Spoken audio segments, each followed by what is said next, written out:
Assalamualaikum warahmatullahi wabarakatuh. Saya Evita Merliza, NPM 1811060109 dari kelas Biologi D semester 5 dengan mata kuliah Telaah Kurikulum dengan dosen pengampu Bapak Asep Yusuf Hamdani SPD MSI. Di sini saya akan mempresentasikan hasil observasi saya di SMA Negeri 1 Natar tentang membuat LKPD materi biologi sesuai jenjang pendidikan SMA.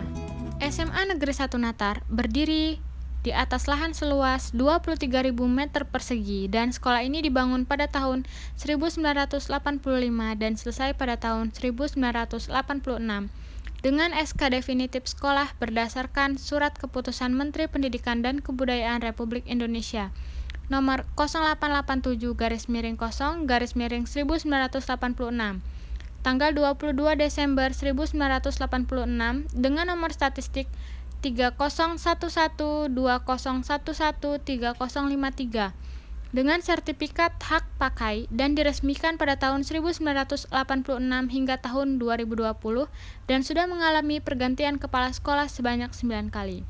SMA Negeri 1 Natar ini sudah terakreditasi A. Lokasi sekolah ini tepatnya berada di Jalan Dahlia 3, Desa Natar, Kecamatan Natar, Kabupaten Lampung Selatan, dengan nomor telepon 0721910151 dengan kode pos 35362. SMA Negeri 1 Natar adalah salah satu SMA yang berstatus negeri di wilayah Kecamatan Natar, Lampung Selatan. SMA Negeri 1 Natar menerima murid untuk pertama kalinya pada tahun pelajaran 1986-1987. Kepala sekolah pertama adalah Dr. Andes Jamhari Rahadi dan kepala sekolah yang menjabat pada tahun pelajaran 2020-2021 yaitu adalah Dr. Andes Agus Nardi. Berikut biodata mengenai Wakakurikulum dan guru pelajaran biologi. Wakakurikulum bernama Bapak Sutrisno, lahir di Sribawono 8 Desember 1964 dengan alamat rumah Gang Sawah Desa Merakbati Natar. Biodata guru pendidikan biologi dengan nama Ibu Jaminar, lahir di Solok 6 Februari 1966 dan beralamat di Dusun Serbajadi 2 Pemanggilan Natar. Adapun pertanyaan yang saya ajukan kepada Bapak Sutrisno selaku Wakakurikulum yaitu sebagai berikut. Pertanyaan pertama, kurikulum apa yang digunakan di SMA Negeri 1 Natar? Beliau menjawab, kurikulum yang digunakan di SMA Negeri 1 Natar yaitu kurikulum 2013. Pertanyaan kedua, selama ini ada atau tidakkah kendala pada penggunaan kurikulum tersebut? Beliau menjawab, tidak ada kendala dalam pelaksanaan kurikulum ini. Pertanyaan ketiga, apakah sarana dan prasarananya sudah cukup memadai? Beliau menjawab, sejauh ini sarana dan prasarananya sudah sangat cukup baik. Lembar kerja peserta didik atau kita kenal dengan LKPD adalah suatu bahan ajar cetak berupa lembar-lembar kertas yang berisi materi, ringkasan, dan petunjuk-petunjuk pelaksanaan tugas pembelajaran yang harus dikerjakan oleh peserta didik dengan mengacu kompetensi dasar yang harus dicapai. Manfaat LKPD secara umum antara lain 1. Membantu guru dalam menyusun rencana pembelajaran. Yang kedua, mengaktifkan peserta didik dalam proses belajar mengajar.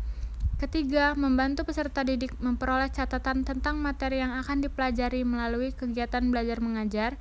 Yang keempat, membantu peserta didik untuk menambah informasi tentang konsep yang dipelajari melalui kegiatan belajar secara sistematis.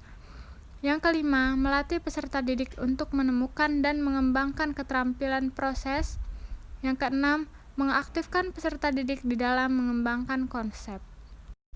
Bentuk LKPD. LKPD dikelompokkan menjadi 5 macam bentuk, yaitu yang pertama, LKPD yang membantu peserta didik menemukan suatu konsep. Yang kedua, LKPD yang membantu peserta didik menerapkan dan mengintegrasikan berbagai konsep yang telah ditemukan. Yang ketiga, LKPD sebagai penuntun belajar. Yang keempat, LKPD sebagai penguatan. Yang kelima, LKPD sebagai petunjuk praktikum. Syarat LKPD. Syarat suatu LKPD dikatakan layak. Yang pertama, syarat didaktis, berkaitan dengan terpenuhinya asas-asas pembelajaran efektif dalam suatu LKPD. Yang kedua, syarat konstruksi berkaitan dengan kebahasaan.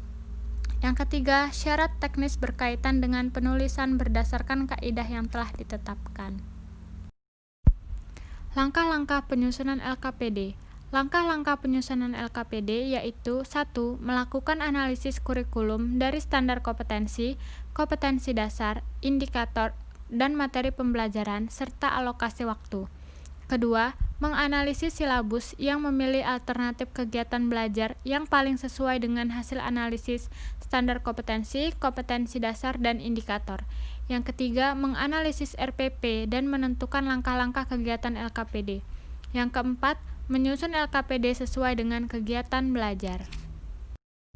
Berikut hasil observasi saya di SMA Negeri 1 Natar, yaitu menguji indera pengecap. Tujuannya untuk mengetahui kepekaan pengecap pada lidah. Dasar teori, lidah berfungsi sebagai indera pengecap karena memiliki reseptor kimia yang peka terhadap larutan kimia yang terdapat pada kuncup perasa di lidah. Secara umum, manusia dapat mengenali sensasi rasa manis, asin, asam, dan pahit. Alat dan bahan: larutan gula, larutan garam, larutan asam, larutan kina, dan 4 buah kuas. Cara kerja: yang pertama, kegiatan ini dilakukan oleh 2 orang, misalnya siswa A dan B. Yang kedua, bersihkan lidah siswa A dengan lap kain yang bersih, kemudian mintalah siswa A untuk menjulurkan lidahnya. Yang ketiga, masukkan masing-masing kuas ke masing-masing larutan.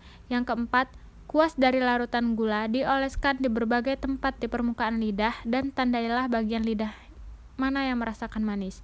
Catatlah pada buku. Yang kelima, mintalah siswa A untuk berkumur setiap selesai merasakan satu rasa. Yang keenam, melakukan pula untuk larutan garam, asam, dan kina. Yang ketujuh, lakukan percobaan yang sama pada siswa B. Pertanyaan: tuliskan bagian lidah yang peka terhadap rasa manis, asin, asam, dan pahit. Yang kedua, bandingkan hasil pengamatan siswa A dan siswa B. Apakah keduanya memiliki kepekaan daerah pengecap yang sama? Berikut adalah lampiran dokumentasi selama saya melakukan observasi di SMA Negeri 1 Natar. Cukup sekian presentasi dari saya mengenai lembar kerja peserta didik di SMA Negeri 1 Natar. Semoga bermanfaat. Saya ucapkan terima kasih. Wassalamualaikum warahmatullahi wabarakatuh.